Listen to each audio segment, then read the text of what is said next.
Selamat pagi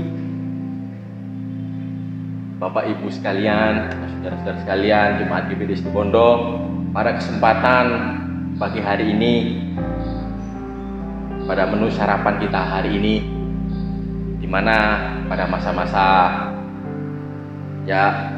situasi hari-hari ini kita masih diliputi mungkin orang-orang di sana. Mungkin ada juga beberapa saudara-saudara seiman kita ada merasa khawatir, ada merasa cemas, ada merasa takut dengan keadaan sekarang. Mungkin kita lebih banyak beraktivitas di rumah timbang kita harus keluar. Pada kesempatan pagi hari ini, saya mungkin hari-hari ini pada masa-masa ini mungkin banyak melakukan hal-hal yang boleh dibilang saya mencari sesuatu tentang kebenaran-kebenaran firman Tuhan yang ada, di mana hari-hari ini apa yang terjadi saat-saat ini dengan sesuai apa yang difirmankan Tuhan. Saya banyak sekali berkat yang boleh saya terima, dan salah satunya pada pagi hari ini ingin saya sampaikan berkat itu kepada Bapak Ibu Saudara yang ada di rumah dalam menghadapi masa-masa saat ini. Mungkin badai, mungkin problem yang kita hadapi terutama hari-hari ini Bapak Ibu Saudara, khususnya saya anggap pandemi virus corona ini sebagai badai yang kita alami saat ini. Tetapi pada kesempatan pagi hari ini saya rindu membagikan berkat seperti yang ada tertulis di Matius 14 ayat 22 sampai 33. Ini mungkin kisah yang tidak asing. Di situ di perikopnya ditulis Yesus berjalan di atas air. Nah, kisah ini atau berita ini mungkin dari kisah sekolah minggu kita sudah sering dengar. Bahkan suatu hal yang menakjubkan buat Bapak Ibu Saudara tentang kisah Yesus berjalan di atas air. Tetapi yang ingin saya sampaikan pada kesempatan pagi hari ini, ada berkat yang saya terima. Ada sesuatu yang baru buat saya. Mungkin ini juga teguran buat saya dalam menghadapi badai.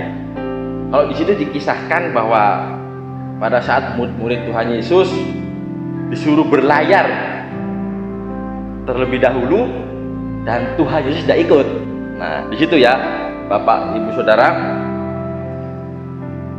di tengah-tengah para murid-murid ini berlayar, terjadi badai. Jadi dikatakan kalau di kitab-kitab yang lainnya, di kitab Markus ataupun di Yohanes dikatakan angin sakal. Angin sakal itu kalau saya baca di kamus itu dikatakan angin yang berlawanan dengan arah perahu, sehingga mereka sangat berat untuk mendayung ataupun mengendalikan perahu. Nah, di saat badai, ini Bapak Ibu Saudara yang saya dapat, di saat badai murid-murid melihat Tuhan Yesus berjalan di atas air. Yang saya dapat di sini Bapak Ibu Saudara, Tuhan Yesus tahu murid-murid merasa ketakutan. Tuhan Yesus tahu pada saat itu murid-murid takut dengan adanya badai yang melanda mereka. Perahu mereka oleng, mungkin hampir tenggelam. Kalau secara logika, mungkin Tuhan Yesus punya kuasa untuk menghentikan badai. Saya yakin dan percaya Tuhan Yesus punya kuasa untuk menghentikan badai itu, sehingga murid-murid tidak merasa takut. Tetapi kenapa pada saat itu Tuhan Yesus malah berjalan di atas air? Kita yakin dan percaya ini bukan suatu kebetulan Bapak Ibu Saudara. Tuhan Yesus berjalan di atas air, itu ingin menunjukkan bahwa Tuhan Yesus punya kuasa. Tuhan Yesus berkuasa atas badai. Jadi dia tidak kalah dengan badai. Nah, yang pertama itu yang saya pelajari. Yesus berjalan di atas air, jadi dia jauh, maksudnya Tuhan itu lebih besar, jauh lebih besar dari badai atau masalah itu. Jadi kita harus sadar Tuhan Yesus itu adalah Tuhan yang punya kuasa atas segala apapun. Nah, yang kedua, Bapak Ibu Saudara, kalau di kisah ini, mungkin kalau di kitab lainnya, di Markus dan Yohanes tidak dikisahkan Petrus berjalan di atas air. Nah, di sini saya melihat bahwa Petrus di Matius, Petrus berjalan di atas air. Nah, yang saya dapat di sini adalah bahwa Petrus berjalan di atas air di tengah-tengah badai dengan memandang Tuhan Yesus. Jadi ini yang saya dapatkan, Bapak Ibu Saudara. Kalau kita memandang Yesus, kalau kita memandang Tuhan Yesus pada kesempatan pagi hari ini, dengan apapun masalah badai, saya anggap badai saat ini adalah bukan masalah virus coronanya ya Bapak Ibu Saudara, tetapi kekhawatiran kita, ketakutan kita, mungkin kecemasan kita. Sampai kapan masalah ini berakhir? Itu yang menjadi badai kita. Nah, seperti Petrus, Tuhan Yesus memerintahkan mari. Di situ dikatakan, kalau kita melihat, dikatakan kata Yesus, dikatakan kalau kita lihat di ayat yang ke-28, lalu Petrus berseru dan menjawab, Tuhan, apabila Engkau itu, suruhlah aku datang kepadamu berjalan di atas air. Kata Yesus, datanglah.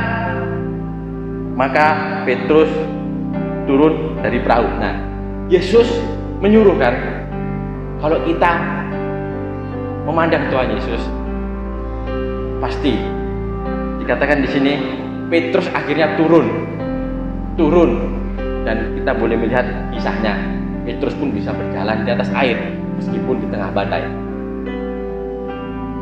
Kita pandang Tuhan Yesus, Bapak Ibu Saudara, pagi hari ini kita yakin dan percaya kalau kita memandang Yesus penuhnya, kita pandang Yesus, saya yakin kita bisa menghadapi atau melewati badai ini.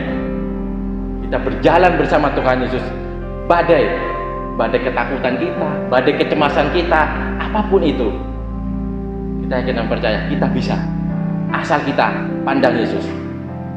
Meskipun Petrus melihat badai kanan kiri dia hampir tenggelam, tetapi Tuhan Yesus tidak tinggal diam. Dia menyertai kita. Tuhan Yesus angkat Petrus. Sehingga Petrus tidak tenggelam.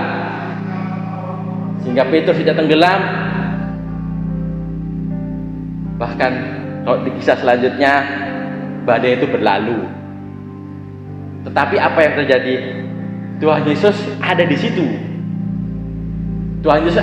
Sehingga badai itu berlalu. Di Alkitab dikatakan, bahkan Tuhan pun mengatakan, Tuhan tidak menjanjikan kalau jalannya rata. Tuhan tidak menjanjikan langit itu selalu biru. Tetapi Tuhan itu berjanji bahwa Dia akan menyertai kita. Seperti Petrus, kalau kita pandang Tuhan Yesus, kita yakin dan percaya, sama seperti Petrus, dia bisa berjalan di atas air, kita pun bisa menghadapi badai itu. Pagi ini Bapak Ibu Saudara, saya berpesan, dan ini juga teguran buat saya, pandang Tuhan Yesus. Biar Tuhan Yesus yang menyertai kita, Tuhan Yesus yang beserta kita, dan kita yakin dan percaya kalau kita pandang Tuhan Yesus, bukan kecemasan kita, bukan kekhawatiran kita akan melihat mujizat. Kita akan melihat bahwa Tuhan yang akan menyertai kita. Sekian dari saya. Tuhan Yesus tetap memberkati Bapak Ibu Saudara Jemaat GPD Situbondo. Selamat pagi.